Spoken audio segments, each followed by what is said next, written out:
오늘 제목을 우리 하나님의 준비라고 이렇게 봤습니다. 하나님은 이미 하나님만 섬기는 레위 족속을 통해서 그 중에 언약을 지금까지 붙잡고 있는 노예가 되고 여러 가지 환난 속에서 어려움 속에서 다 하나님을 잊어버리는데 그 중에 피 언약을 붙잡고 있는 사람을 통해서 하나님은 노예에서 출애굽시키는 일을 시작하신 줄 믿습니다.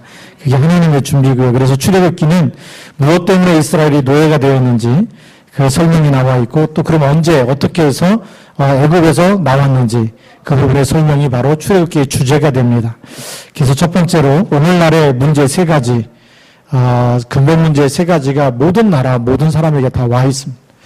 이 문제에서 빠져나오지 못하면 애굽의 노예되듯이 우리가 세상의 노예 포로로 살아갈 수밖에 없습니다. 첫 번째가 죄와 저주의 문제입니다.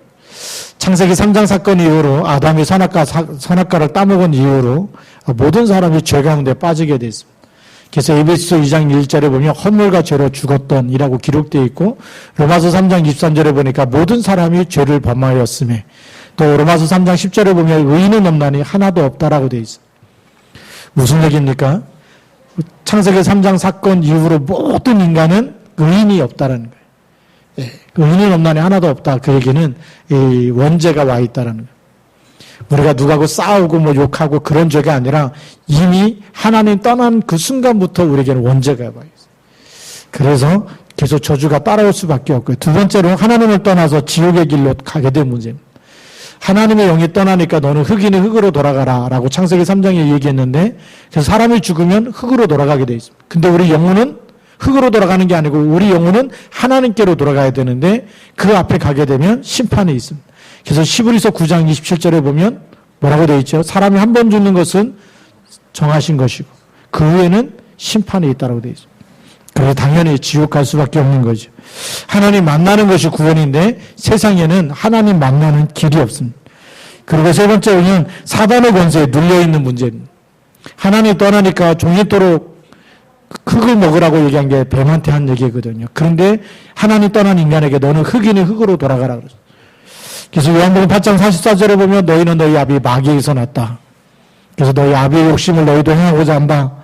사도행전 10장 38절에 보면 마귀에게 눌린 모든 자를 예수님께서 자유케 하셨습니다. 지금 마귀에게 눌려서 태어날 때부터 영적 신분이 마귀 자녀로 그러니까 사주팔자 운명에서 못 빠져나오는 것이 지금 오늘날의 근본적인 문제 세 가지입니다. 이 문제는 사람이 종교 가지고 해결이 안 되고 선행 가지고도 해결이 안 되고 세상에는 어떤 지식과 철학 가지고도 이 운명과 하나님 떠난 문제와 죄 문제를 해결할 수가 없어요. 도덕과 윤리로 해결될 수 있는 건 아니기 때문에 하나님만이 해결할 수 있기 때문에 하나님이 우리를 사랑해서 보내신 분이 그리스도십니다. 네. 우리 출애굽기에는 누굴 보내느냐? 출애굽기는 하나님이 모세를 보냅니다. 모세를 통해서 출애굽시키시고요. 신약에는 그리스도를 보내서 하나님 만나도록 죄와 사망의 법에서 빠져나오도록 사단의 권세에서 해방되는 길을 내신 줄 믿습니다. 그래서 두 번째 하나님의 사랑이 그냥 사랑이 아닙니다. 요한복음 3장 16절에 보니까 하나님이 세상을 이처럼 사랑하사 누굴 주셔요? 독생자를 주셨으니 이는 저를 믿는 자마다 멸망치 않고 영생을 얻게 하려 하십니다. 죄와 사망의 법에서 빠져나오기 위해서 마가복음 10장 45절에 인자가 온 것은 성김을 받으려 함이며 많은 사람이 뭘로요? 대속물로 대신 속죄 제물로 그래서 십자가에서 죽으시면서 다 끝내신 줄 믿습니다. 죄와 사망의 법에서 빠져나왔기 때문에 우리가 지옥에서 해방되는 그 길을 예수님께서 내셨습니다. 그래서 예수님께서 이 땅에 오셔서 하신 말씀이 요한복음 11장 25절 26절에 보면 나는 부활이요 생명이니 나를 믿는 자는 죽어도 살겠고 살아서 믿는 자는 영원히 죽지 아니하리라. 예. 나는 부활이요 생명이다라고 얘기하고 나를 믿는 자는 죽어도 살겠다라고 얘기했어요. 죽는 게 아니라는 거죠. 그래서 우리는 지옥에서 완전히 해방된 줄 믿습니다. 사망에서 생명으로 옮겨지게 돼 있습니다. 그래서 우리는 사단이 멸하고 오셨기 때문에 요한일서 3장 8절에 하나님의 아들이 나타나신 것은 마귀의 일을 멸하라 하심이라. 그래서 요한복음 1장 12절에 보니까 영접하는 자, 곧 그 이름을 믿는 자들에게는 하나님의 자녀가 되는 권세를 주신 줄 믿습니다. 하나님이 그리스도를 보내서 사주팔자 운명에서 마귀의 손에서 죄와 사망과 지옥 권세에서 완전히 다 해방되도록, 그래서 우리가 돈을 버는 것보다 더 큰 복이 뭐냐? 세상에서 성공하고 세상에서 잘 되는 것보다 더 큰 복이 예수 그리스도를 믿는 복입니다. 예수 그리스도를 믿어서 하나님의 자녀가 된 것이 가장 큰 복인 줄 믿습니다. 자, 우리 세 번째 보면 하나님의 준비하신, 뭘 준비하셨습니까? 모세를 준비하셨다. 그래서 출애굽기 2장 1절부터 3절에 보니까 레위 가족 중 한 사람이 가서 레위 여자에게 장가들어 그랬어요. 레위 가족이 누군지 아십니까? 완전히 예배만 하는 족속입니다. 하나님의 성전에서 성막에서 계속 예배만 전담하는, 그래서 기업을 주지 않아요. 세상에 돈 버는 기업은 11지파에게 다 나눠주고 이 한 지파 레위 지파만큼은 오직 예배만 드리도록 성전에서 봉사하고 성막에서 봉사하는 일만, 언약 전달하는 일만, 그것만 제대로 할 수 있도록 전문적으로 하는 그 지파가 레위 지파입니다. 그러니까 예배를 제대로 아는 사람이고, 그리고 희생 제사가 뭔지 아는 사람들입니다. 피 제사가 왜 중요한지, 피 흘림이 없은 적 죄사함이 없기 때문에 그리스도께서 십자가에서 피 흘리실 때까지 피 제사 드리는 겁니다. 오실 그리스도를 바라보고 피 언약을 붙잡고 있는 거죠. 그리고 기도할 때 정말 하나님이 어떻게 역사하시는지 세상이 알지 못하는 기도의 힘을 제대로 알고 있는 사람입니다. 그 사람이 기도의 힘을 알고 있는 여자에게 장가를 갔다. 피 언약을 알고 있는 사람이 피 언약을 잡고 있는 여자에게 장가를 갔다. 지금 말하면 주는 그리스도라고 고백하는 사람이 주는 그리스도라고 고백하는 여자에게 장가를 갔다. 이건 어마어마한 하나님의 큰 역사가 시작되는 것입니다. 그래서 하나님이 한 시대에 큰 인물을 주셨는데 그 인물이 바로 모세라는 말입니다. 그래서 그냥 레위 가족 중 한 사람이 가서 레위 여자에게 장가들었다, 그냥 지나칠 수 있는 말이 아니라 그 속에 하나님이 예비하시는, 하나님이 시대를 살리고 민족을 살리고 하나님이 정말 가장 중요한 것을 언약을 아는 사람과 언약 가진 사람이 만났을 때 그 속에 하나님은 정말 시대를 살릴 렘넌트를 준비하신 줄 믿습니다. 그래서 한 시대에 크게 쓰임받았던 인물들의 공통점이 있는데, 그 공통점을 보면 엘리사벳이 사가랴하고 결혼을 했어요. 그래서 누가 나옵니까? 세례 요한이 나옵니다.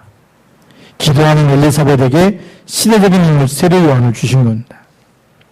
그래서 엘리사벳이 태중에서부터 성령 충만했다고 성경에 기록되어 있습니다.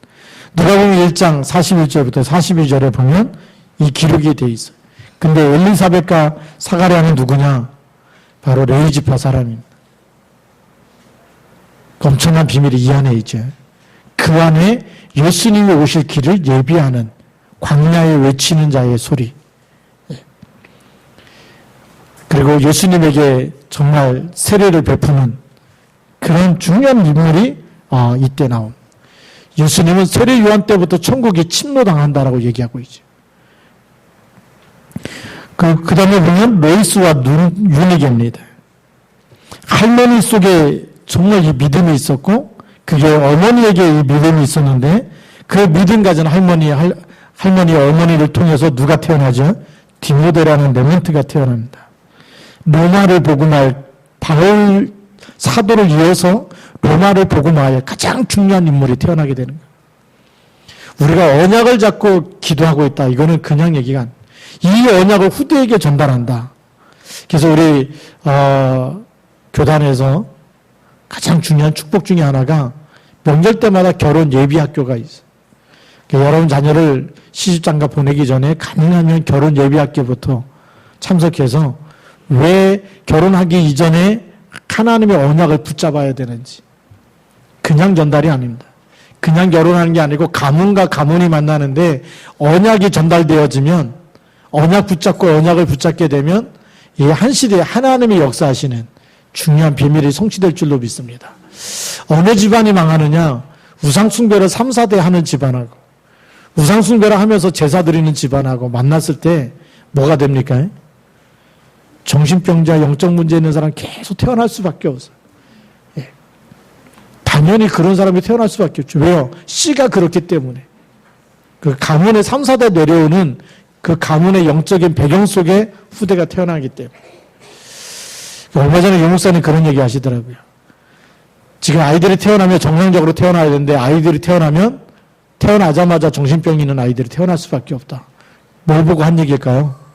복음이 없어질 때마다 복음이 없어진 가문과 복음이 없어진 가문의 사람들이 만나고 우상 숭배하는 사람의 가문들이 만나고 3단체에 있는 사람들이 만나서 결혼하게 되면 태어날 때부터 영적인 문제, 정신 문제, 육신 문제 가지고 태어날 수밖에 없다는 거죠. 그게 그냥 얘기가 아니거든요. 사단이 어떻게 그 가문을, 그 집안을 붙잡고 내려가는지. 그냥 흑암 문화 속에 있다가 결혼한다. 요즘 일어나는 사건 아시지 않습니까? 애가 태어났는데 먹을 걸 안 줘가지고 자녀가 굶어 죽고. 부모들은 그냥 게임 중독에 빠져가지고 계속 게임만 하고. 그게 텔레비전에 나오고 있는 거예요. 그냥 얘기겠습니까? 그 사람들의 문제가 아니라 벌써 그 가문에서부터 있었던 오래된 문제라는 거예요. 그러니 누가 축복받은 사람들입니까? 노예 가족 중 한 사람이 노예 여자에게 장가드는 일이 세상에 알지 못하는 가장 축복된 결혼인 줄 믿습니다. 우리는 잘 모르고 했다 하면 우리 후대에는 이 축복이 전달될 수 있도록, 그래서 시대 살릴 수 있는 세계복음화 하는 렘넌트가 태어날 수 있도록 그렇게 기도하시면서 언약을 전달하시기 바랍니다. 디모데가 그냥 태어난 게 아니거든요. 내 외조모 로이스 속에, 할머니와 어머니 속에 유니게 속에 있었던 그 믿음이 전달되어져 가지고 영적인 유산으로, 믿음의 유산으로 그게 디모데 속에 들어갔어요. 그 디모데가 흔들리지 않는 거예요. 이 복음을 받고 나서 많은 사람은 복음 때문에 시험 들고 이 복음 때문에 무너지는데 디모데는 복음 때문에 힘을 얻고 로마 복음하는 일에 귀하게 쓰임받은 줄 믿습니다. 또 아브람과 요게벳을 보면 오늘 성경에 보니까 레위 지파 남자가 레위 지파 여자에게 장가 갔다라고 되어 있습니다. 아브람이 요게벳에게 장가 갔다라고 되어야 되는데 성경은 레위 지파라고 얘기하고 있어요. 그 이름보다 더 중요한 게 뭐죠? 언약 잡은 그 가문의 사람이라니까. 그러나 아브람, 모세의 아버지 아브람은 출애굽기 6장 20절에 나와 있습니다. 출애굽기 6장 20절에 보면 아브람이 요게벳 아내를 얻어서 아론과 모세를 낳았다. 그리고 다른 성경에 보면 거기는 또 이제 그 딸 미리암까지 나왔다고 기록되어 있습니다. 당연히 모세의 아버지가 아므람인데도 불구하고 성경은 레위 지파 남자가라고 되어 있습니다. 그 사람의 이름보다 더 중요한 게 뭐라는 거죠? 언약 잡은 지파의 사람, 희생제사를 드리는 피 언약을 붙잡고 있는 그 가문의 사람이라는 거. 하나님을 모시는 것은 여러분의 이름이 아니고 여러분이 뭘 붙잡고 있느냐가 중요한, 여러분들이 뭘 믿고 있느냐가 중요한 거예요. 내가 정말 주가 그리스도됨을 믿고 있는지 아니면 내가 세상 걸 더 사랑하는지 그거에 따라서 우리 후대들에게 영적인 문제가 전달되어지는 거예요. 레위 지파 가문에서부터 피 언약을 붙잡고 희생제사라는 걸 깨달은 그 지파의 남자가 레위 지파의 여자에게 똑같은 피 언약을 붙잡고 기도의 비밀을 알고 예배가 뭔지 알고 있는 사람에게 장가들었는데 어떤 인물이 태어났다고요? 모세 같은 인물이 태어났다는 거. 그래서 그냥 결혼이 아니라 언약 잡은, 언약이 전달되어지는 그런 우리 후대들이 결혼할 수 있도록 그렇게 기도하시길 바랍니다. 그래서 그리스도를 진짜 누리는 여자가 그리스도 진짜 누리는 남자를 만나면 그 후대는 큰 인물이 나올 수밖에 없어요. 그래서 우리가 뭘 버려야 되느냐? 불신앙을 버려야 돼. 우상 숭배를 다 버려라. 그게 미스바 운동입니다. 미스바 운동은 뭡니까? 그동안 섬겼던 우상과 산당과 이걸 다 제해버리고 오직 하나님께만 예배드리자. 그 운동이 미스바 운동이에요. 그러니까 블레셋 군대가 쳐들어와도 하나님은 이기게 하시고 승리케 하신 줄 믿습니다. 그러니까 이 비밀, 그 희생제사의 비밀을 아는 사무엘 한 사람 때문에 무슨 일이 일어나죠? 그 땅에 전쟁이 그쳤다라고 되어 있어요. 전쟁이 일어날 거가 두렵습니까? 여러분, 그리스도의 비밀을 한 사람이 깨워서 기도하면, 기도의 파수꾼이 되어지면 이 나라에, 여러분들이 살고 있는 지역에, 여러분 가문과 가정과 후대들에게 역사하는 모든 음부의 세력이 결박되고 떠나갈 줄로 믿습니다. 그러니까 이 그리스도의 비밀을 아는 한 사람이 얼마나 중요한지. 근데 우리는 결혼식 시킬 때 뭘 봅니까? 어느 대학을 나왔고, 또 얼마나 재산이 있고, 얼마나 또 이쁘게 생기고 잘생기고, 우리 자꾸 세상 걸 보는 거예요. 근데 뭘 안 봐요? 그리스도가 있느냐 없느냐, 그거는 별로 중요하지 않게 생각하는 거예요. 그래서 또 무너지는 거예요. 여러분들 오직 그리스도만 붙잡길 바랍니다. 여러분들이 자녀들을 결혼시킬 때도 뭘 붙잡으면 오케이요? 예수 그리스도 믿으면 오케이. 돈이 있느냐 없느냐는 그건 두 번째고요. 그건 다 나중이고 제일 중요한 거 믿음이 있느냐. 그래서 정말 하나님의 아들 예수가 그리스도이심을 믿고 있는, 그래서 주는 그리스도를 고백하고 있는 그 믿음이 있느냐를 보시길 바랍니다. 그래서 이 언약 잡은 사람들끼리 만나는데 성경에 보니까 무디 같은 인물이 나옴. 무디 가정이 굉장히 가난했어요. 그래서 무디가 사실 초등학교도 제대로 못 나왔어. 너무 가난하다 보니까. 그런데 예수 믿는 가정이었어. 웨슬리 가정도 마찬가지고. 하나님을 믿는 가정에서 무디 같은 인물이 나와. 그래서 미국의 D.L. 무디가 그 정말 이 한 영혼 전도하면서 주일학교부터 하면서 그리고 정말 이 메시지를 전하면서 미국의 회개운동을 일으키고 하나님께 돌아오도록 전도운동을 일으켰던 그런 사람으로 하나님 앞에 쓰임, 시대적인 인물로 쓰임받습니다. 우리가 잘 아는 그냥 웨슬리가 아니고 존 웨슬리라 그러죠. 요한 웨슬리가 영국에서 산업혁명이 일어나가지고 많은 사람들이 농촌에서 도시로 그 산업 현장에 뛰어들면서 막 탄광총회에서 일하고 막 일을 하는데 주일날에는 교회 갈 수가 없어. 왜요? 주일날에는 귀족들이 다 옷을 빼입고 가는데 그 귀족들이 다니는 교회에 너무 초라해갖고 갈 수가 없지 않습니까? 근데 그 탄광총을 다니면서 그 노동자 현장을 다니면서 거기서 복음 전하고 거기서 예수 믿게 하고 그 현장에서 같이 예배드리고 그 사람이 웨슬리예요. 말을 타고 다니면서 얼마나 돌아다녔는지 말 위에서 졸기도 하고 그러면서 웨슬리가 그렇게 영국 곳곳을 돌아다니면서 살려가지고 영국의 피해 혁명을 막았다라고 얘기하고 있습니다. 그래서 하나님이 D.L. 무디에게 미국에게 100만의 영혼을 붙이시고요. 웨슬리에게 그 당시 30만의 영혼을 붙이셨어요. 이 영광한 일입니다. 디모데에게 하나님께서 로마 복음할 수 있는 바울을 이어서 계속 이 복음 운동이 지속될 수 있도록 그렇게 하나님이 한 시대를 맡기신 줄 믿습니다. 우리가 진짜 복음을 깨달으면 어떤 인물을 주십니까? 시대 살릴 일꾼, 시대 살릴 렘넌트로 주실 줄로 믿습니다. 그래서 우리가 그냥 후대놓고 기도하는 게 아니에요. 예. 우리 중세시대 때 어거스틴을 보면 그 어머니 모니카가 이 어거스틴이 청년 때 막 나가서 막 그냥 뭐 타락하고 막 이렇게 방탕하고 살았거든요. 술집 여자하고 살고 술집에 들어 술 마시고 막 그냥 나쁜 짓만 하는데 그 모니카가 그 아들을 놓고 계속 기도한 겁니다. 그래서 한 번은 그 감독되는 목사님에게 암브로시우스라는 감독에게 찾아가서 이렇게 기도했는데 하나님 응답이 없다 그랬더니 그 감독 되시는 목사님이 눈물로 기도한 자녀는 절대 망하지 않습니다. 그 기도가 오늘날 응답되니까 웨슬리가 회개하고 그 한 시대에 그 당시 시대를 움직일 만큼 굉장히 중요한 일에 하나님 앞에 쓰임받게 됩니다.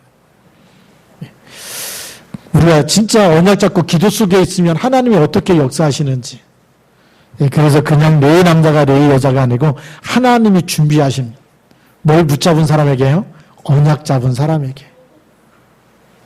여러분이 언약 잡고 있다면 그냥 우리는 어쩌다 태어났다가 죽어가는 인생이 아니고 우리가 이 언약을 하나님 우리에게 알게 하시고 이 복음을 깨닫게 하시고 그리고 이 복음을 위해서 살아갈 수 있도록 우리를 인도하시는 과정 속에 그 언약의 여정 속에 있다면 반드시 하나님은 여러분을 통해서 하나님의 계획을 이루실 줄로 믿습니다.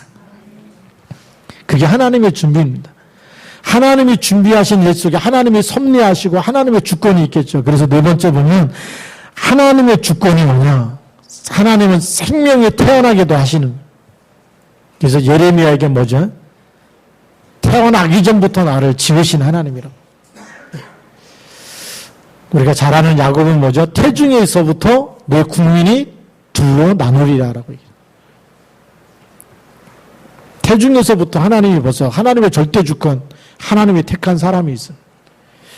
그러니까 언약 잡은 사람끼리 만났을 때 하나님께서는 출애굽할 시킬 이 정말 지도자를 준비해 놓았다는 얘기거든요. 그리고 죽고 사는 게 누구 손에 있습니까? 하나님의 손에 있습니다. 이 땅에 일어나는 모든 사건도 하나님의 절대 주권 속에 있습니다. 요셉이 노예로 팔려가고 또 감옥에 들어가고 그런 사건까지도 하나님의 손에 있다는 거예요. 히브리 남자가 태어나면 전부 다 죽여라, 강에 던져라.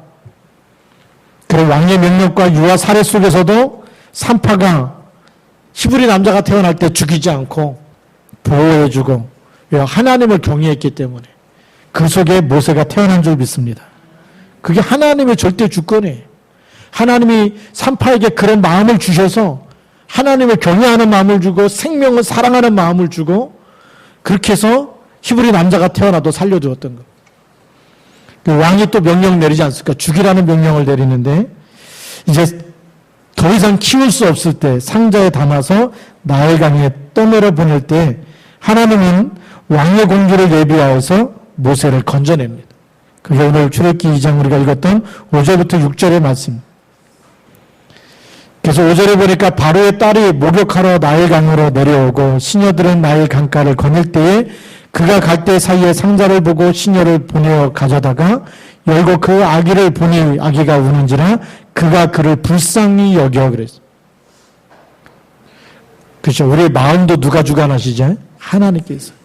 그러면서 이는 히브리 사람의 아기로다. 왕이 죽이라는, 그렇죠. 아버지가 명령을 내렸어요. 히브리 남자는 다 죽이라고. 그런데 그 남자가 누구예요? 죽이라는 그 남자가 히브리 아기라는 거예요. 그런데도 불구하고 아버지의 명령을 따르지 않잖아요. 이게 하나님의 절대 주권 속에 있거든. 언약 잡은 사람 속에 자녀가 태어나는데 그 아이의 생명을 누가 주관하세요? 하나님이 주관하세요. 생사복을 하나님이 주관하시는 거예요. 오늘 여러분들이 주는 그리스도라고 믿고 있고 내가 하나님의 자녀가 확실히 맞다면 여러분의 생사하복을 누가 붙잡고 있어요? 하나님이 붙잡고 있는 줄 믿으시 바라. 그래서 모세의 친어머니를 유모로 그 미리암을 소개를 합니다. 젖 먹이는 동안에 완전 언약을 심어버리는 것. 요즘에 우리 한국은 젖을 좀 일찍 떼는 것 같아요. 뭐 돌지나면 떼고 돌전에 떼기도 하는데 옛날에는 제가 그 전도사 때 이렇게 강원도 이게 북방면에서 조금 담임 전도사를 하면서 있을 때 이렇게 시골에 가보니까 초등학생인데 불구하고 할머니 젖을 빨고 다니는 거예요. 그래서 모세가 생각나더라고요. 아, 이 모세가 젖을 뗄 무렵이 저도 초등학교 다닐 무렵이 아니겠는지 저도 7, 8살 때까지. 그때까지 뭐가 들어가요? 언약이 들어가는 거예요. 예. 그 어릴 때 우리 속담에도 그런 속담이 있습니다. 3살 버릇이 언제까지 간다고요? 80까지. 3살 때까지 들어간 습관이 각인된 게 80까지 가는 거예요. 젖먹이 때 들어간 언약이 80대 하나님 불러서 바로 왕에게 가서 하나님께 우리 백성이 하나님께 희생자사를 드릴 거니까 내보내라고 해라. 그게 언제 들었던 언약입니까? 젖먹이 때 들었던 언약이에요. 왜 우리가 렘넌트가 중요한지 렘넌트 때 언약이 제대로 들어가면 세상에서 어떤 문제를 만나도 승리할 줄로 믿습니다. 그래서 우리 아이를 키우냐고 우리 아이들에게는 언약을 제대로 전달을 못했다 그러면 격대 교육을 통해서라도 성경에 보니까요. 당대가 안 되면 할머니가 되더라도 할아버지가 되더라도 언약을 후대에게 전달해야 돼. 그게 그 사람이 누구냐? 노아입니다. 남에게 언약을 못 깨달으니까 하나님 먼저 불러가시고 할아버지 무드셀라를 통해서 노아에게 언약을 전달. 언제까지 전달했느냐? 노아 방주를 다 완성할 때까지. 완성하고 나서 홍수가 나기 전에 하나님이 무드셀라를 데려가셨어요. 그런 방주일 때까지 수많은 핍박과 수많은 비난을 받는데 누가 버팀목이 되어지는 거죠? 할아버지 무드셀라가. 그 할아버지는 뭘 봤습니까? 그 아버지 에녹이 300년 동안 하나님과 동행하는 에녹을 본 거예요. 하나님이 데려가신 걸 본 거예요. 하나님이 살아계신 걸 체험한 그 아들 무드셀라가 노아에게 언약을 전달한. 그냥 축복이 아닙니다. 한번 들어간 언약은 시대 살리는 메시지가 되어지고 시대 살리는 일꾼으로 하나님이 쓰시는 줄로 믿습니다. 그래서 모세에게 일어난 모든 사건은 우연이 아니라는 거예요. 언약의 가문 속에서 그 생명까지도 하나님의 생사복이 그 생명까지 하나님이 허락하지 않으면 태어나지 않는데 그 하나님의 절대 주권 속에서 태어난 그 모세, 그에게 일어난 모든 사건, 태어날 때부터 왕이 죽이라고 명령 내리고 숨겼다가 갈대상자에 내보내고 그리고 공주가 그 모세를 건져내가지고 또 이제 그 어머니죠. 어머니 품에서 언약을 듣게 하고 자라게 하고 또 다시 이제 왕궁에서 자라게 하고 모든 과정이 하나님의 절대 주권 속에 있었다는 거예요. 하나님의 절대적인 섭리 속에. 만약에 하나님의 섭리가 없다면 그냥 물에 떠내려가다가 그냥 고기밥이 돼야 정상이잖아. 그게 우연이 아니고 하나님의 절대 계획이었기 때문에. 오늘 우리 여러분들이 언약 잡고 있으면 하루하루 하나님이 여러분과 함께 하시고 여러분과 동행하시고 언약을 성취하시는 줄 믿으시기 바랍니다. 이 축복 속에 우리가 있다는 것, 우리가 출애굽기를 보면서 아 맞다, 내 인생도 하나님의 손에 있고 하나님의 섭리 속에 있고 언약 잡을 때마다 하나님은 나를 통해서 뭘 성취하세요? 언약을 성취하실 것이다. 그래서 우리 결론을 보면 하나님의 모세를 애굽에 보낸 목적은 이스라엘을 구원하시기 위해서. 그게 첫 번째 목적입니다. 하나님의 그리스도를 이 땅에 보내신 목적이 뭐죠? 나를 구원하기 위해서. 세계복음화를 위해서. 두 번째 목적은 출애굽을 통해 하나님께 예배드리기 위해서요. 예배에 성공하게 하기 위해서. 하나님의 백성은 누구에게 예배드리는 거죠? 하나님께만 예배드리는 겁니다. 내가 하나님의 자녀가 맞다면 모든 예배에 성공해야 되는 것이죠.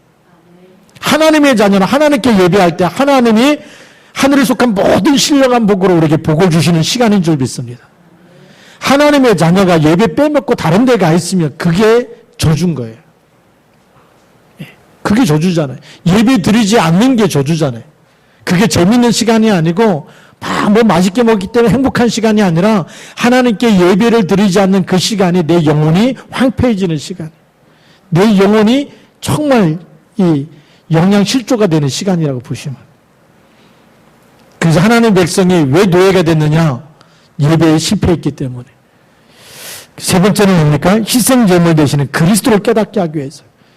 6월절 양의 피 바를 때 출애굽하게 되는 거거든요. 우리는 언제 노예에서 해방되고 언제 죄에서 빠져나오고 언제 마귀잔에서 빠져나오느냐, 사주팔자 운명이 언제 바뀌느냐, 그리스도께서 십자가에서 죽으시면서 다 이루었다고 말한 그 사실을 믿고 예수님을 내 마음속에 영접하고 주는 그리스도를 고백할 때 음부의 권세가 이기지 못하는 줄 믿습니다. 그래서 그냥 출애굽이 아니고 내가 아직도 못 빠져나오고 있는 것, 내가 어딘가에 집착되어져 있고 내가 염려하고 있고 내가 걱정하고 있고 두려워하고 있고 힘들어하고 있는 모든 부분에서 우리는 뭐 해야 되죠? 출해야 되는 거예요. 그래서 출애굽 하듯이 거기서 내가 빠져나와야 되는 거예요. 뭐 가지고 빠져나옵니까? 오직 그리스도 이름 가지고. 하나님이 나에게 주신, 하나님이 세상에 주신 오직 한 가지의 답, 그리스도 이름만 붙잡으면 빠져나오는 줄 믿습니다. 그거 깨닫게 하시려고요. 그게 출애굽에 정말 하나님이 모세를 보내신, 태어나게 하신 이유고, 보내신 이유고 결론인 줄 믿습니다. 그래서 우리 출애굽기 시작하면서부터 결론을 알고 가야 되는 거예요. 그래서 이 결론적인 신앙이 나의 결론적인 신앙이 되도록, 조그만 일 때문에 사람 때문에 시험 들고 문제 때문에 또 시험 들고 염려하고 또 불평하고 원망하는 삶이 아니라 이미 나에게 모든 답을 주셔서 하늘과 땅의 모든 권세 가진 그리스도를 내게 주셨기 때문에 그리스도 한 분으로 충분하다. 사람의 도움이 없어도 된다. 그렇죠? 내가 뭐 돈이 필요한 게 아니고 나는 그리스도만 있으면 되어진다. 바울이 그렇게 고백했습니다. 감옥 안에서 내게 능력 주신 자 안에서 내가 모든 것을 할 수 있다. 그 바울의 고백이 여러분들 고백이 되고 또 하나님 모세를 보내셨던 이 하나님의 중요한 절대 주권과 섭리가 여러분 속에 하나님의 절대 주권이 되고 절대 섭리가 돼서 또 한 주간 동안 모든 현장에서 승리하고 모든 사람을 살리고 또 우리가 묶여있는 곳에서 출하게 되는 이런 응답이 있기를 주님의 이름으로 축복합니다. 기도하겠습니다. 살아계신 하나님 아버지 감사합니다. 하나님께서 준비하신 정말 이 레위 족속 레위 지파 사람 한 사람으로 말미암아 그 가운데 정말 하나님이 예비하신 모세가 태어나고 하나님 또 언약이 정말 가장 어렸을 때 젖먹일 때부터 이 언약이 들어가서 또 이 언약이 나중에 이스라엘 전체를 애굽에서 탈출하게 하는 빠져나오게 하는 생명의 언약이고 능력의 언약인 것을 우리가 보았습니다. 하나님 오늘도 저희들이 언약을 굳게 붙잡을 때마다 우리 렘넌트에게 언약이 전달될 때마다 이 시대를 흑암 문화와 사단 문화와 정말 사주팔자 운명과 저주와 재앙과 지옥 배경 속에서 탈출하게 만들 하나님의 쓰실 렘넌트들이 일어나게 하여 주시고 또 정말 이 언약을 전달하는 들에 저희들이 생을 걸게 하여 주옵시고 저희들이 먼저 안 되고 있는 거 힘든 거 정말 어려운 거 고통스러운 모든 것에서 세상의 것이 필요한 것이 아니고 오직 그리스도 한 분만으로 충분한 줄 믿사오니 오직 믿음으로 승리케 하여 주시고 기도의 사람으로 승리케 하여 주옵시고 응답을 누리게 하여 주옵소서. 주 예수 그리스도 이름으로 감사하며 기도드립니다. 아멘.